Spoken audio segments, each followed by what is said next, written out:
Tonight on Beyond the District, we take a look at how one man got himself into a bit of trouble for a selfie. Beyond the District will return in 2 minutes.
Just a feeling that I have, yeah.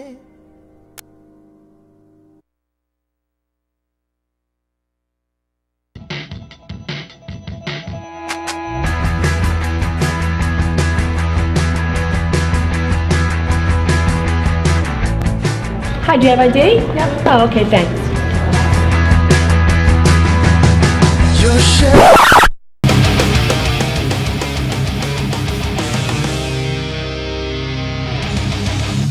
Hi, do you have ID? No, I don't. Oh, well, you can't be in the building without ID. I need to... It's okay. Excuse me. Yes, security, please. There's a young man in the building without ID, and he's running away from my post here at call duty.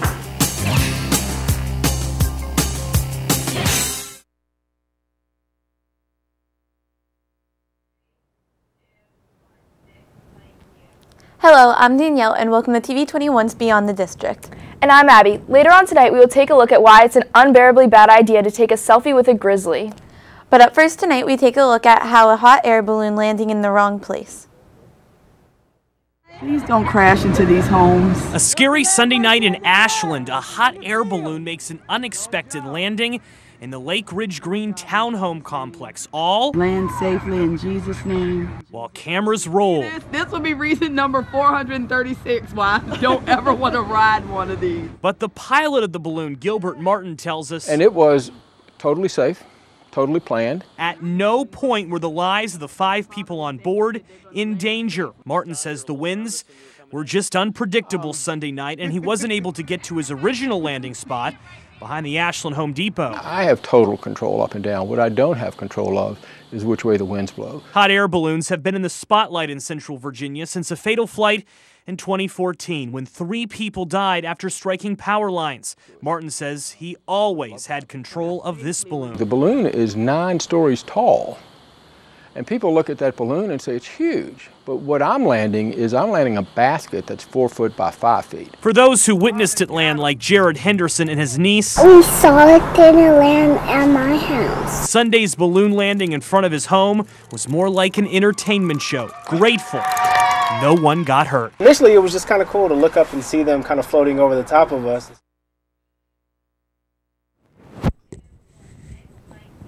Up next, we see how passengers can now shower on board of their airplane.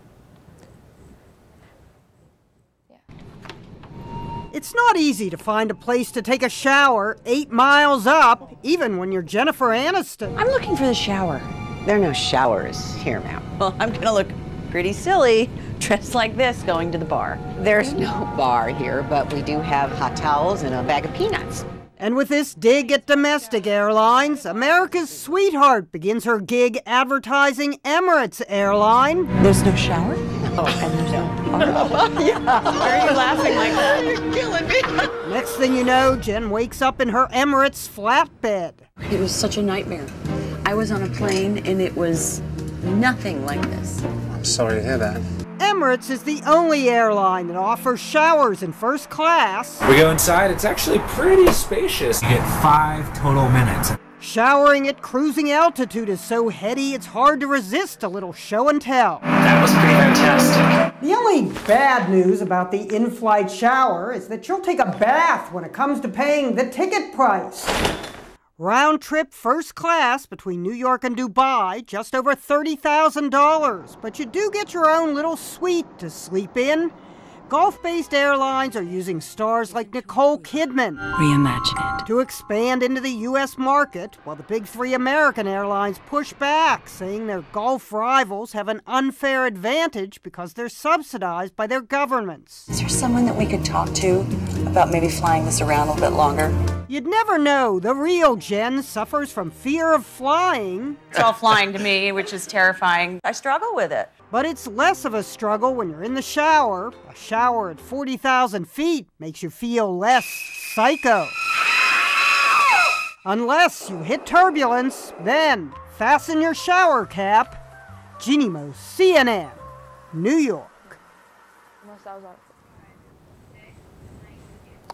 Now let's check out how a Washington farmer celebrates fall with a bang. He shoots pumpkins through cannons almost a mile high. John Thompson is a farmer with the heart of an artist. I've always maintained that Natchez should be the town that Norman Rockwell would love to have painted.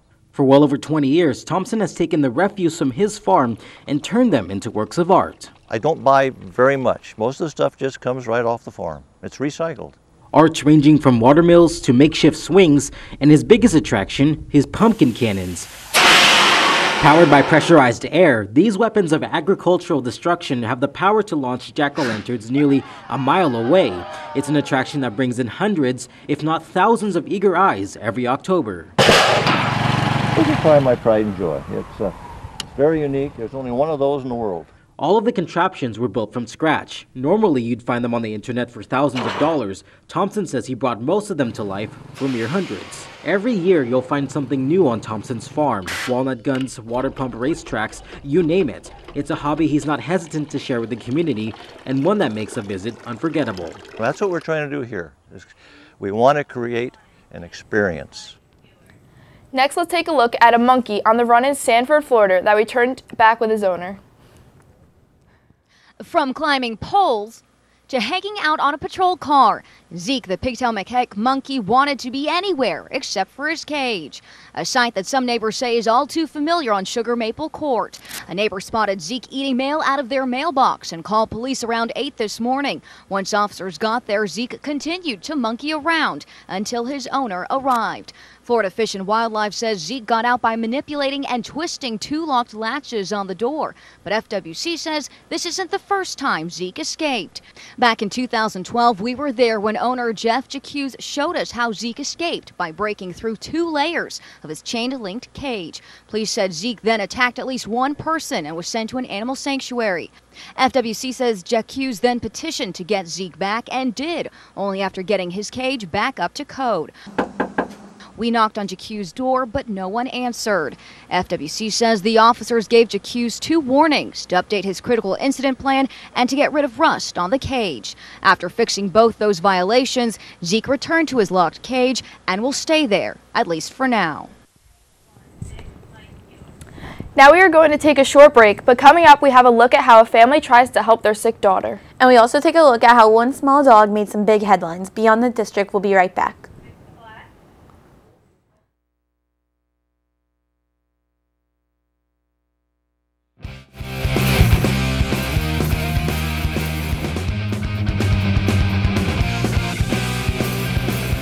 Ron, you can't drive.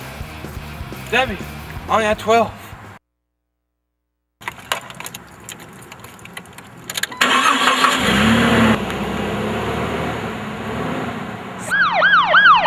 Seems to be the problem, Ossifer. So have you been drinking tonight?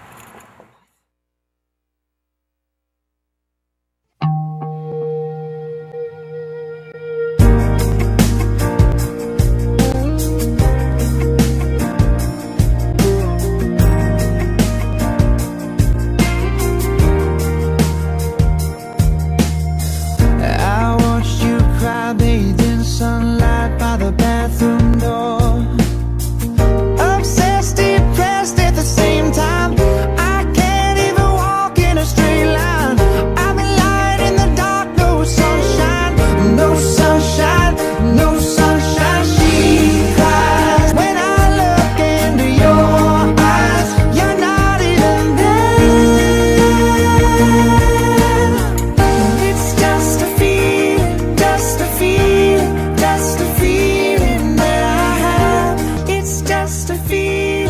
just a feeling that I have.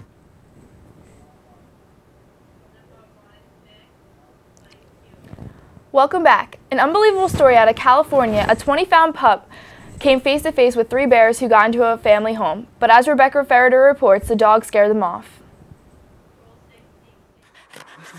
Don't let her sweet face You're loving this attention, huh? or size fool you. Come on, silly. Come on. Jules is a true guard dog. She wasn't having it. You're not coming into her property. Friday afternoon, 2 bears, believed to be a year old, wandered into the family's front yard.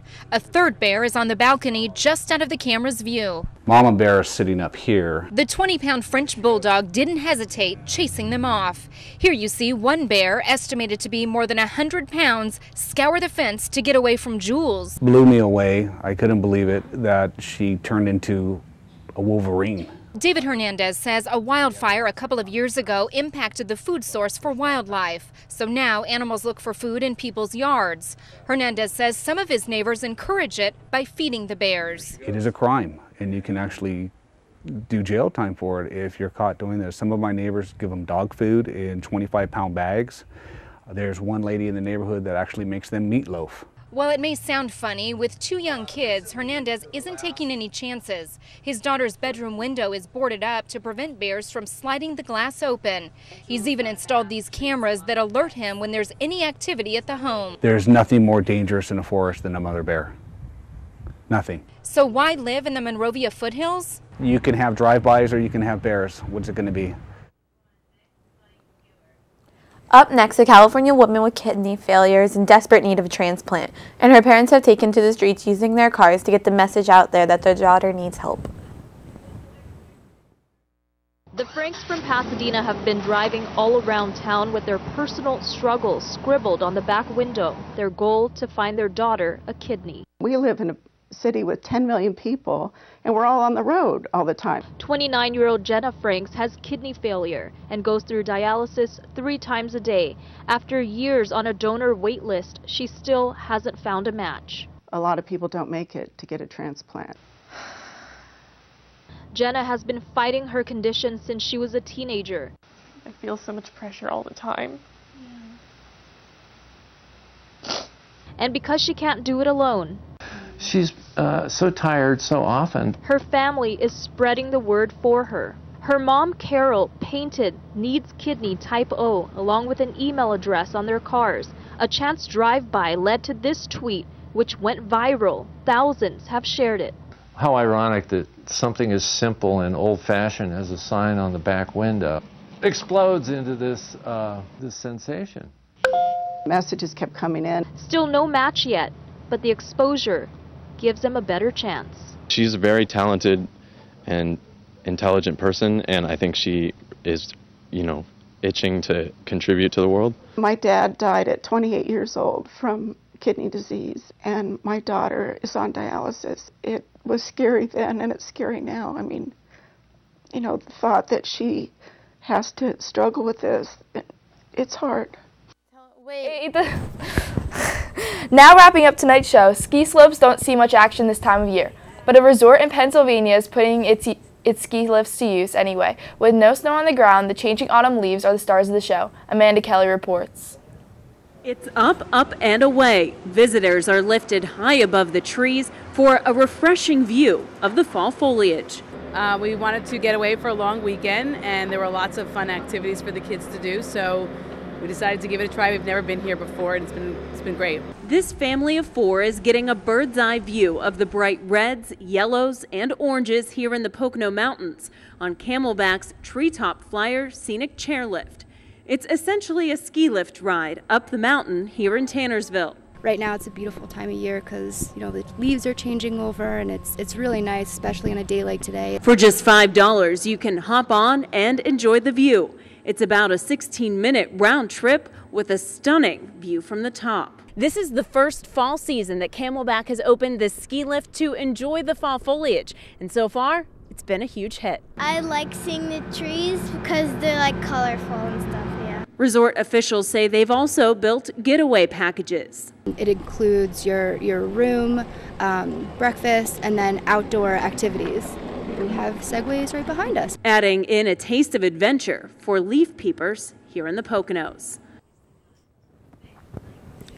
It's now time for another break. Coming up later in the show, we will take a look at a small girl with big dreams. Beyond the District will be right back.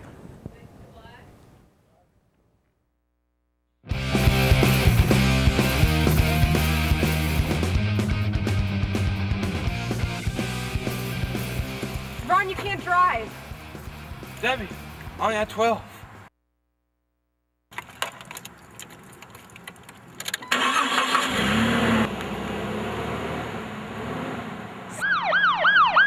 Seems to be the problem, Ossifer. Sir, have you been drinking tonight?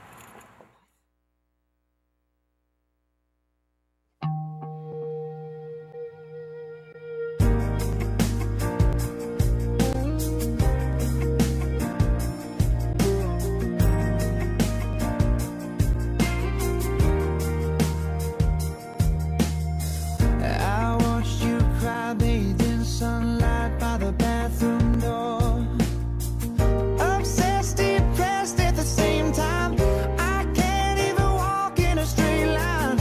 I've been lying in the dark, no sunshine, no sunshine, no sunshine. She cries when I look into your eyes. You're not even there. It's just a feeling, just a feeling, just a feeling that I have. It's just a feeling, just a feeling, just a feeling that I have. Yeah.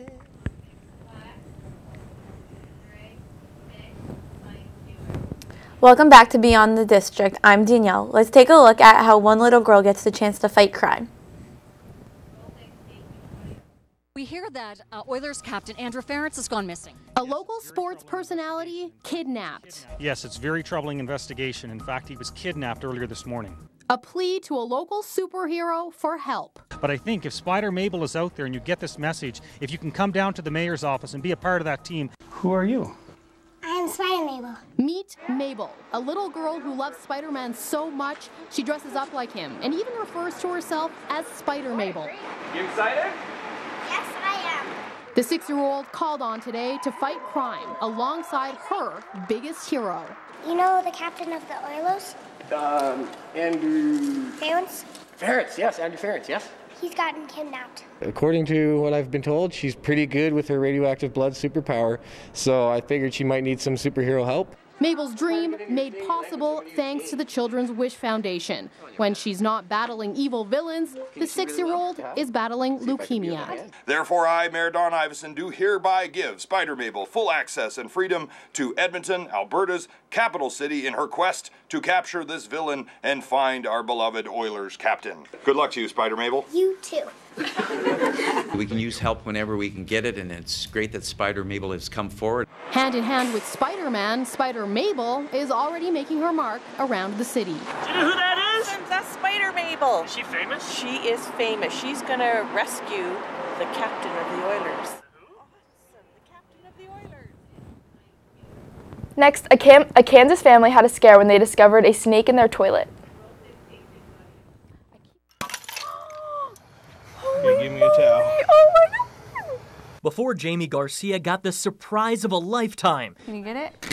She was going through her nightly bedtime routine with her sons, Andrew and Alex. I told him, I was like, go potty, and he went potty, lifted the toilet, and he's like, ew, mommy, go look in the toilet. Inside, Garcia found the unthinkable. We showed this video to Shawnee Pet Stop's owner Greg Smith to find out what kind of snake invaded Garcia's plumbing. Obviously a ball python, which is these are native to Africa. They're not native to Kansas, but they're great pets. This is one of their best pets going in. Garcia says she moved in a week ago. Neighbors told KCTV5 those who lived here before Garcia had snakes. I have 2 kids. I know nothing about snakes, so I didn't know what to do. Garcia's friends came over to help coax the snake out, but it refused. We eventually took it out there and they broke it open with a hammer. Now, Garcia and her boys have a new nightly routine, checking the toilet before bedtime. I will check the toilet every time I go to the bathroom. Now we check out a dog that was accidentally trapped in a sidewalk. Oh, Bricked up beneath this sidewalk was a dog, buried alive, a pregnant dog named Belka. Workers in the Russian city of Voronezh had repaired the collapsed sidewalk, either not knowing or not caring that the dog was using the hole as a den. We asked authorities and no one would help us. Monsters. For 2 days, neighbors had heard barking from beneath the sidewalk. A Russian couple who live in the building decided to dig up the dog themselves. It only required removing a couple of bricks and then a little excavating. Давай, мой хороший, вылази, давай, мой сладенький, вылази, моя солнышко, вылази. Come on, my dear, come out. Let's go, my sweetheart, come out. Давай, давай, моя хорошая. There were happy tears as Belka was gently lifted out of the hole. You came out, we saved the dog. They did save her, but she ended up losing her puppies. Donations paid for Belka's medical care and food. She'll soon be adopted out to a home and not some hole in the ground. Jeannie Mo, CNN. New York.